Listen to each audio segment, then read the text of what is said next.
Hello, good morning everybody. Today we are going to learn about types of chemical reaction. So let's just dive into it without wasting any time. So okay, let's just हम क्या करने वाले हम क्या करने वाले types of chemical reaction. All right. अब मुझे पहले तो ये बताना चाहिए chemical reaction क्या होता है.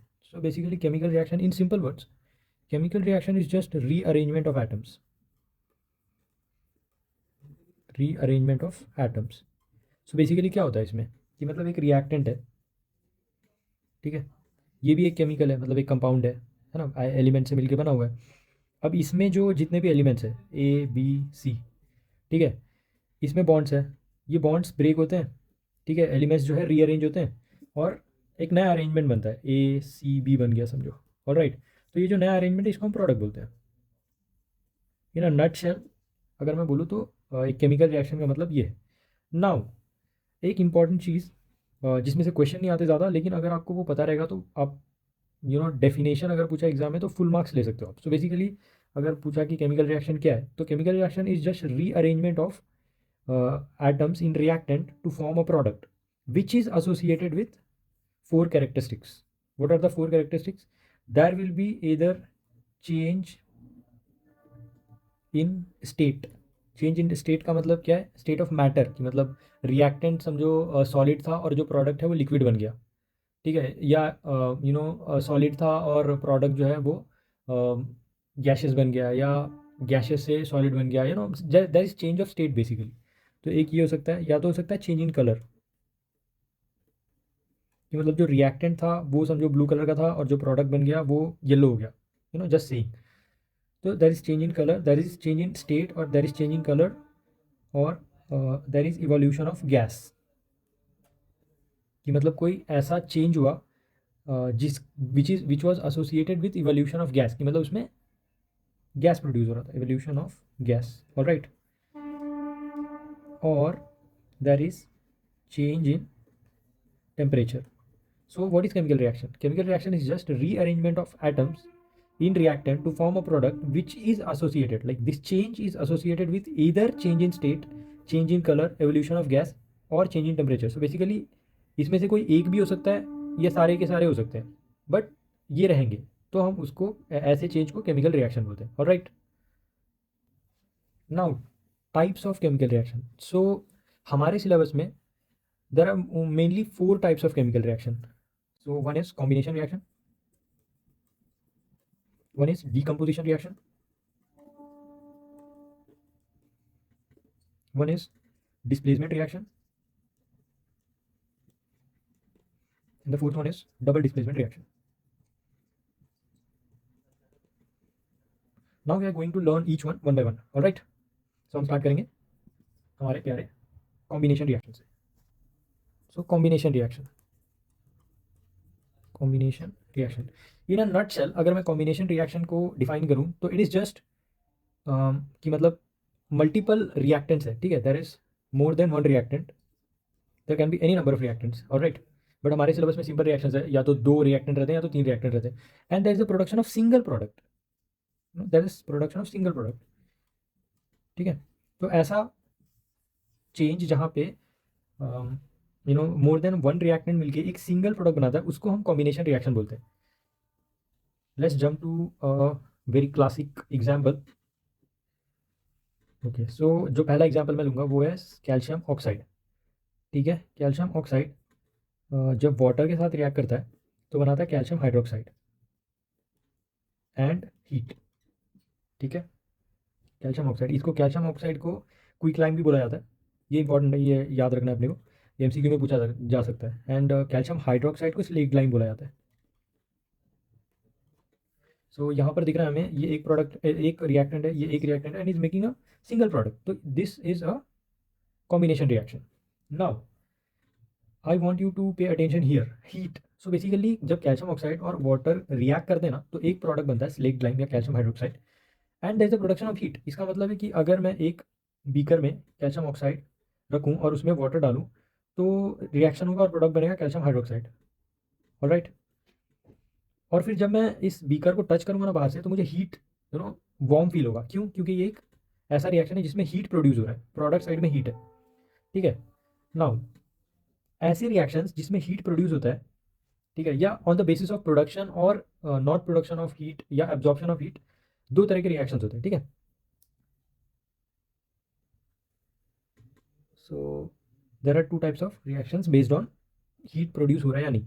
सो मैं कैसे बताऊँ ये, ओके, जस्ट बेस्ड ऑन, ऐसे based on heat being produced और नॉट, दो तरह के रिएक्शन होते हैं, एक्सोथर्मिक, एक्सो मतलब निकलना, ठीक है, एक्सोथर्मिक एंड एंडोथर्मिक।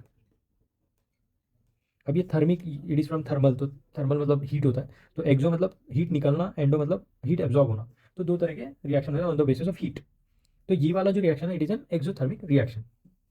ऑलराइट, हमें ये पता चल गया। Now let's move to some of most important exothermic reaction जो एनसीईआरटी में दिए हुए हैं, अब बिकॉज एनसीईआरटी में दिए हुए हैं तो इंपॉर्टेंट है। So one reaction is burning of natural gas, ठीक है, दिया हुआ है बर्निंग ऑफ नेचुरल गैस। मैं ये समझा देता हूँ 2 सेकेंड में। नेचुरल गैस, अब नेचुरल गैस क्या होता है, it is mainly carbon and hydrogen. Natural gas में मेनली कार्बन एंड हाइड्रोजन होता है, तो उसको हम कैसे डेपिक मतलब रिप्रेजेंट करते हैं, CH4 से, ठीक है। Methane is a natural gas, तो CH4 मतलब नेचुरल गैस में और भी दूसरे कंपाउंड्स आते हैं, बट ये सबसे सिंपल कंपाउंड है, और क्योंकि आप लोग 10th में हो सो इतना काफ़ी है। तो CH4 प्लस O2, जब नेचुरल गैस हवा के कॉन्टैक्ट में आता है तो CO2 एंड H2O फॉर्म होता है, ठीक है। नाउ अब आप बोलोगे कि इसमें तो दो प्रोडक्ट फॉर्म हो रहे हैं, तो ये कॉम्बिनेशन रिएक्शन नहीं है, ठीक है। ये मैं एक्सोथर्मिक रिएक्शन की बात कर रहा हूँ। हमने सिर्फ एक कॉम्बिनेशन रिएक्शन देखा, उसके बाद हमने देखा कि हीट प्रोड्यूस हो रहा है, तो हम जो है मूव करके एक्सोथर्मिक रिएक्शंस पे। मैं थोड़े एक्सोथर्मिक रिएक्शन बताऊंगा, उसके बाद वापस से will get back to some important combination reactions, ठीक है। तो ये याद रखना आपको कि बर्निंग ऑफ नेचुरल गैस जो है वो एक एक्सोथर्मिक रिएक्शन है, ठीक है।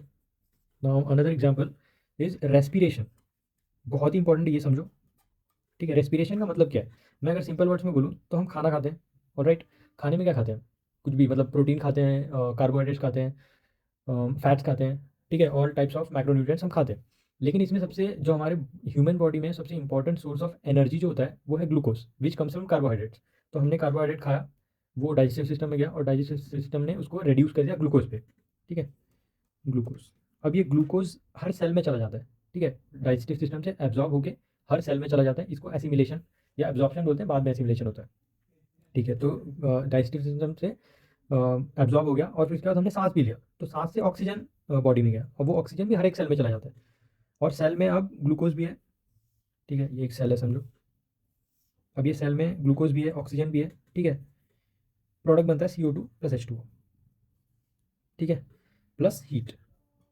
और ये जो हीट है ना, अब हमें दिख रहा है कि it is a exothermic reaction, क्योंकि हीट प्रोड्यूस हो रहा है। अब ये हीट जो इस सेल में प्रोड्यूस हुआ है, ये heat he it is the basis of life actually, जो मैं बोल पा रहा हूँ, आप सुन पा रहे हो, इन सब के लिए एनर्जी चाहिए रहता है, और वो एनर्जी इसी प्रोसेस से आती है।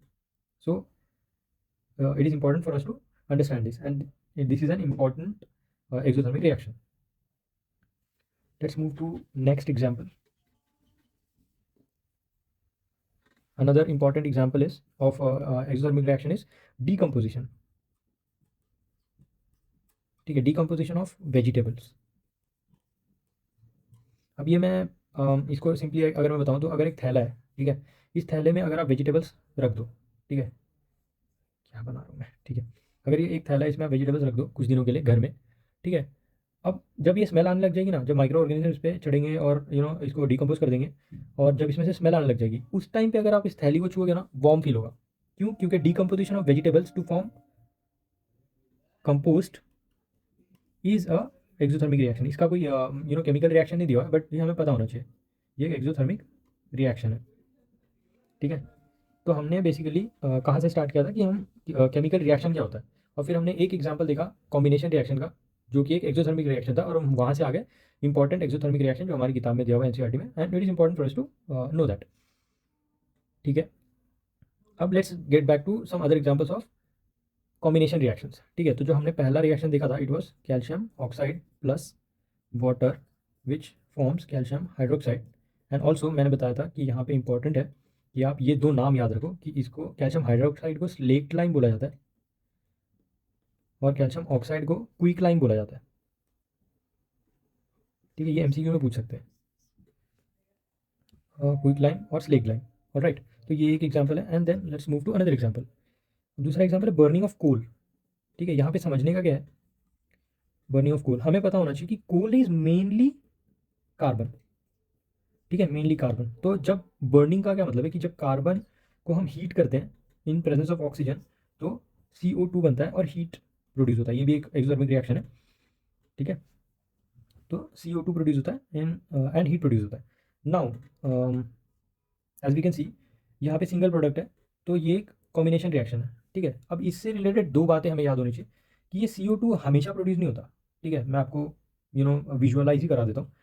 आपने देखा होगा कि जब हम किसी भी वुड को, ठीक है, कोल वुड से बनता है, या हम डायरेक्टली कोल का ही मैं बता देता हूँ। ठीक है, अगर आप कोयला लेके आए बाहर से, ठीक है, अगर आप इसको बर्न करने का ट्राई करोगे तो इनिशियली जो एकदम ब्लैक कलर का धुआं आता है, जब बर्न नहीं हो रहा होता है ना, जब पूरी तरह से आग नहीं लगी होती, तब एकदम ब्लैक धुआं आ रहा होता है। इसको बोलते हैं सूट। ये सूट क्यों होता है? Because of incomplete burning. ठीक है, इनकम्प्लीट बर्निंग क्यों है? Lack of oxygen. डन है। सो सॉरी, फ्रेम से बाहर हो गया क्या? ठीक है, मैं यहीं पे लिख देता हूँ, लैक ऑफ ऑक्सीजन। ठीक है, अब हमें पता है कि हम मैं कोल लेके आया और जब इनिशियली मैं बर्न करने का ट्राई कर रहा था, जब उसमें आग नहीं लगी थी, तब जो है बहुत ही ब्लैक सूट आ रहा था। ठीक है, जो धुआं था वो बहुत ही ब्लैक था। अब इस सूट को जो है हम इनकम्प्लीट बर्निंग बोलते हैं। और इसमें जो प्रोडक्ट रहता है ना, वो CO2 नहीं रहता, वो रहता है CO। मैं इसको साफ कर देता हूँ थोड़ा सा। बर्निंग ऑफ कोल में मैं ये बता रहा हूँ कि कोल है प्लस ऑक्सीजन है और CO2 है या CO है, मैं ये कहने की कोशिश कर रहा हूँ। तो ये CO is because of black suit, carbon monoxide बोलते हैं इसको। ठीक है, तो जब इनकम्प्लीट बर्निंग होती है, ठीक है, ये है कंप्लीट बर्निंग और ये है इनकम्प्लीट बर्निंग।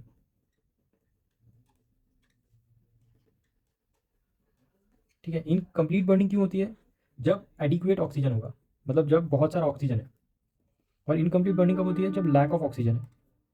अब लैक ऑफ ऑक्सीजन और एडिक्वेट ऑक्सीजन को मैं कैसे आपको, ओके, हाँ ठीक है, कैसे समझा सकता हूँ मैं? जैसे कि मैंने बताया कि कोल है। ठीक है, कोल को जब पहले जला रहे होते हैं तो सूट निकलता है। ठीक है, फिर उसका जब हम उसमें फूंक मारते हैं, जब उसमें प्रॉपर आग लग जाती है, तब जो फ्लेम आता है वो ब्लू कलर का आता है ना। तो जब ब्लू फ्लेम आ रहा है मतलब कंप्लीट बर्निंग हो रही है। तो हमने जो फूंक मारा ना, तो हमने बेसिकली ऑक्सीजन प्रोवाइड किया उसको। तो अब ज़्यादा ऑक्सीजन मिल गया, तो अच्छे से बर्न होने लग गया, तो इसको बोलते हैं हम कंप्लीट बर्निंग। और जब शुरू शुरू में इनफ ऑक्सीजन नहीं मिल रहा था और ब्लैक सूट प्रोड्यूस हो रहा था, तो इसको हम बोलते हैं इनकम्प्लीट बर्निंग। तीसरा example of combination reaction is production of water. It is so beautiful and it has such immense uses कि मैं क्या बताऊँ। इसमें बेसिकली क्या होता है, हाइड्रोजन और वाटर मिलके, हाइड्रोजन और ऑक्सीजन मिलके वाटर बना देते हैं। ठीक है, बैलेंस कर देता हूँ। सो बेसिकली क्या है, हाइड्रोजन है, हाइड्रोजन गैस और ऑक्सीजन गैस मिलके लिक्विड वाटर बनाते हैं। ये इसका यूज़ जो है ना, होता है अपने आप। हाँ ओके, यहाँ पे ये सिंगल प्रोडक्ट है, तो ये it is a combination reaction. इसका यूज़ जो है रॉकेट फ्यूल में होता है। रॉकेट में हाइड्रोजन फ्यूल यूज़ होता है, तो यही रिएक्शन होता है उसमें। And it is a exothermic reaction. ठीक है, सो वाटर ऐसे बनता है, हाइड्रोजन प्लस ऑक्सीजन मिलकर वाटर बनता है और एक्सोथर्मिक रिएक्शन होता है। इस हीट से रॉकेट जो है प्रोपेल होता है। एंड ये जो वाटर प्रोड्यूस हो रहा है ना, ये फिर ड्रिंकिंग के लिए यूज़ होता है रॉकेट्स में। सो ये हमने 3 एग्जांपल देख लिए। Now the second type of chemical reaction which is decomposition reaction। decomposition, now as the name itself suggests, decomposition का क्या मतलब? ब्रेक डाउन होना, राइट। सो बेसिकली इसमें अगर मैं एक नटशेल में बताऊँ कि मतलब अगर एग्जाम में आया कि राइट अबाउट डिकम्पोजिशन रिएक्शन, उसके बारे में कुछ भी है, तो सबसे पहले आपके दिमाग में आना चाहिए डिकम्पोजिशन रिएक्शन इज बेसिकली कि एक रिएक्टेंट है, ऑलराइट, इसको हमने एक एनर्जी दिया। ठीक है, now this energy can be in the form of heat, light, right, heat, light और इलेक्ट्रिक एनर्जी या electricity. So this energy which we are giving to this reactant or chemical, this energy can be of either heat, light और electricity। और भी दूसरे तरीके के हो सकते हैं, बट हमारे सिलेबस में इतने हैं। ऑलराइट, तो ये एनर्जी देने के बाद ये जो रिएक्टेंट है, it breaks down into more than one compound. ठीक है, समझो ये है, तो it breaks down into B+C। ठीक है, तो इन अ नटशेल ये है कि decomposition reaction is a type of chemical reaction in which we give energy in the form of heat, light or electricity, and the reactant gets broken down into more than one compounds. All right, now let's talk about examples। ठीक है, तो हमें मतलब you know basic समझ आएगा कि decomposition reaction क्या है। And now let's discuss examples of decomposition reaction जो कि एनसीईआरटी में दिए हुए हैं and it is very important. So the first reaction which we need to discuss is ferrous sulphate FeSO4 when heated, heat is depicted by this triangle. तो अगर FeSO4 को हम हीट करेंगे तो it gets broken down into Fe2O3 ferric oxide plus SO2 plus SO3। इसमें जो ये sulphur dioxide और ट्राइऑक्साइड है ये दोनों गैस होते हैं और ये जो है सॉलिड होता है। ठीक है, एंड अबाउट नेम्स पता होनी चाहिए कि इस कंपाउंड का नाम क्या है। तो it is ferric oxide and this is ferrous sulphate. ठीक है, so this is ferrous sulphate and this is ferric oxide. तो ये एक रिएक्शन हमें पता होना चाहिए। इसमें एक MCQ है जो इंपॉर्टेंट है। सो बेसिकली MCQ ये आता है कि ऐसे पूछते हैं कि which of the following is the correct representation, chemical representation of ferrous sulphate. तो हमें पता है, अभी मैंने बताया कि फेरस सल्फेट जो है मैंने रिएक्शन में लिखा था FeSO4, राइट, मैंने ऐसे लिखा था। बट ये इसका मतलब एक्चुअल रिप्रेजेंटेशन नहीं है, इसका जो प्रॉपर रिप्रेजेंटेशन है वो है FeSO4 7H2O। सो बेसिकली ये FeSO4 का जो क्रिस्टल होगा ना, मतलब समझो क्रिस्टल है जिसमें अलग अलग मॉलिक्यूल्स, अलग अलग एटम्स जो है प्रॉपरली अरेंज है, तो इनके इस क्रिस्टल के बीच में ना ट्रैप्ड वाटर रहता है, ये वाटर है। तो ये ट्रैप्ड वाटर को हम ऐसे डॉट डाल के और जितने ट्रैप्ड वाटर है एक मॉलिक्यूल में वो लिख देते हैं 7H2। तो ये इंपॉर्टेंट है and it is the actual formula. ठीक है, जब मैंने बताया ना कि FeSO4 को हीट करते हैं, तो हीट करके और जो डिकम्पोजिशन होता है it is because of this water gets evaporated. ठीक है, उसकी वजह से बॉन्ड में चेंजेस आते हैं एंड मतलब उससे वो जो मेन केमिकल है अपना FeSO4 वो ब्रेक डाउन होता है। ठीक है, तो इट इज़ इंपॉर्टेंट। यहाँ पे मैं अगर याद करने वाली बात बताऊँ तो तुम्हें बस ये याद रखना कि जो फेरस सल्फेट है, फेरस सल्फेट का जो फार्मूला होता है वो है FeSO4 7H2O। ठीक है, ये MCQ में पूछा। Now the second example we need to discuss is calcium carbonate का।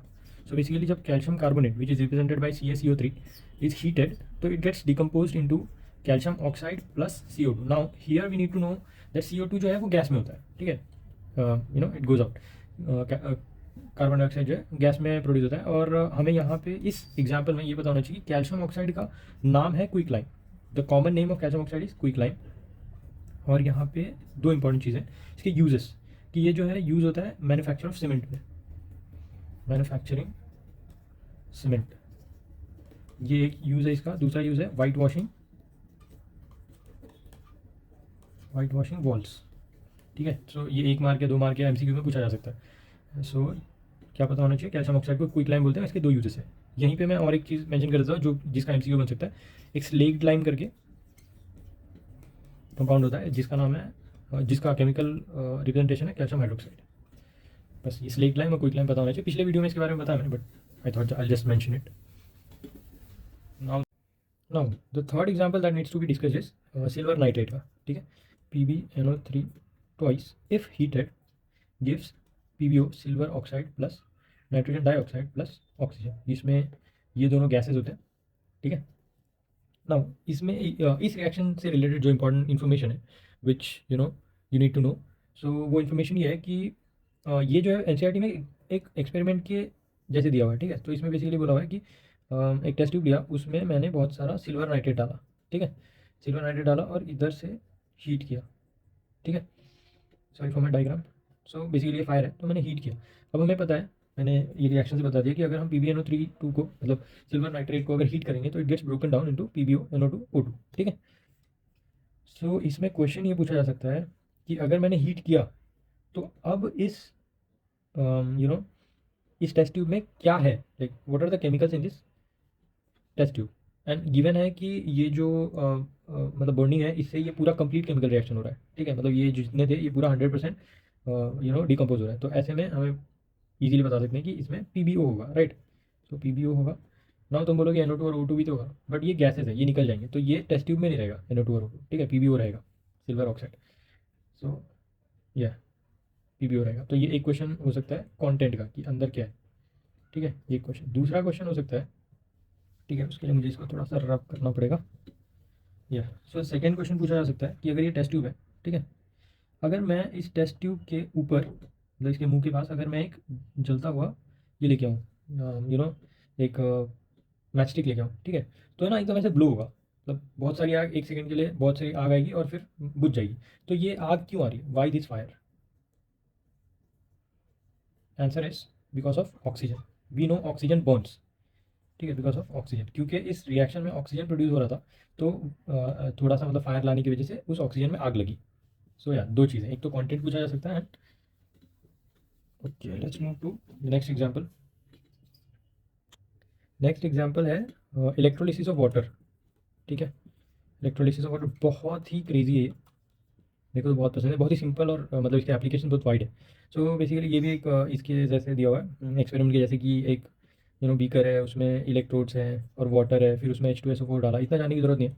H2SO4 डाला ताकि इस पानी का कंडक्शन बढ़ जाए, फिर उसके बाद इसको एक बैटरी के साथ कनेक्ट किया और फिर उसके बाद इलेक्ट्रिसिटी दिया, तो ये वाटर जो है ब्रेक डाउन होगा। तो इतना इतना डिटेल में जानने की ज़रूरत नहीं है, ये अंडरलाइन और इसके रिलेटेड क्वेश्चन क्या आ सकता है वो। तो बेसिकली यहाँ पे ये हो रहा है कि H2O था, उसमें मैंने इलेक्ट्रिक एनर्जी दिया, ठीक है, इलेक्ट्रिक एनर्जी दिया, तो it gets broken down into H2 + O2। अगर इसको मैं बैलेंस करूँ, बैलेंस करना इंपॉर्टेंट, मैंने इससे पहले जो एग्जांपल दी उसमें बैलेंस नहीं किया बिकॉज वो उतना इंपॉर्टेंट नहीं था वो बैलेंसिंग का काम, यहाँ पे इंपॉर्टेंट है because the question is related to balancing. So basically इसको मैं बैलेंस करूँ तो इसको 2 करना पड़ेगा, राइट, इसको तो ये हो गया balance, 4 hydrogen 4 hydrogen 2 oxygen 2 oxygen. तो इसमें क्वेश्चन ये पूछा जा सकता है कि मतलब जब मैं इस बीकर में, ठीक है, बैटरी कनेक्टेड है और ये इलेक्ट्रोड्स है, ठीक है, ये दोनों क्या है, इलेक्ट्रोड्स। तो क्वेश्चन ये आता है कि एक इलेक्ट्रोड पे जितना गैस है, ठीक है, जितना गैस एक इलेक्ट्रोड पे, जितने गैस बबल्स है वो एक इलेक्ट्रोड पे आ रहे हैं, दूसरे इलेक्ट्रोड पे इस गैस का यहाँ पे जितना मतलब एक्यूमुलेट हुआ है उसका डबल दूसरे पे आता है, ऐसा क्यों, ठीक है, ये क्वेश्चन पूछा जाता है। तो इसका आंसर है because of this reaction. Balance करने से हमें पता चल रहा है कि भाई कभी भी मतलब एक इलेक्ट्रोड पे 2 टाइम्स हाइड्रोजन आएगा और दूसरे पे 1 टाइम ऑक्सीजन आएगा, मतलब जितना ऑक्सीजन एक इलेक्ट्रोड पे आ रहा है उसका 2 टाइम्स बबल जो है हाइड्रोजन का दूसरे इलेक्ट्रोड पे दिखाई देगा। So basically this balancing explains why there is 2 times as much hydrogen on one electrode compare to oxygen on another electrode. उसका आंसर है ये बैलेंसिंग की वजह से। Next example is silver halides, ठीक है, चौथा है सिल्वर हैलाइट्स। इसके बारे में एक छोटी सी बात है मैं बता देता हूँ क्या पूछा जा सकता है इसमें। सो इसमें बेसिकली 2 रिएक्शन आते हैं। Silver highlight comes from halogen. Halogen का मतलब है वो जो हैलोजन ग्रुप है जिसमें फ्लोरीन क्लोरीन ब्रोमीन आयोडीन वगैरह आता है ना, वो वाला उस वाले ग्रुप को हैलोजन ग्रुप बोलते हैं। तो AgCl सिल्वर क्लोराइड को जब सनलाइट देते हैं, ठीक है, बुक में ऐसे दिया हुआ है कि मतलब एक प्लेट है, ठीक है, उसमें सिल्वर क्लोराइड रखा हुआ है और हमने उसको खिड़की पे रख दिया जहाँ पे सनलाइट आती है, तो क्या रिएक्शन आएगा। तो AgCl जो है ना ब्रेक डाउन हो जाता है सिल्वर एंड क्लोराइड में, ठीक है। सो यार ये रिएक्शन होता है, ठीक है, तो ये एक रिएक्शन है। दूसरा है कि AgBr, ये भी एक सिल्वर हैलाइड हो गया क्योंकि ब्रोमीन जो है हेलोजन है। इसको भी सेम किया हमने, सनलाइट जब देते हैं ना तो it gets broken down into silver and bromide, ठीक है। अब इसके बारे में पता हमें ये होना चाहिए कि these 2 reactions are used in black and white photography. कैसे यूज़ होता है नॉट इम्पॉर्टेंट, मतलब आप अपने क्यूरियोसिटी को फ्यूल करने के लिए पता कर सकते हो। There are lot of resources, you can comment in the below the video as well, मैं अलग से बना भी दूंगा वीडियो की कैसे ये दोनों ब्लैक एंड वाइट फोटोग्राफी में यूज़ होता है, but not important for boards. So या डिकम्पोजिशन रिएक्शन भी हो गया।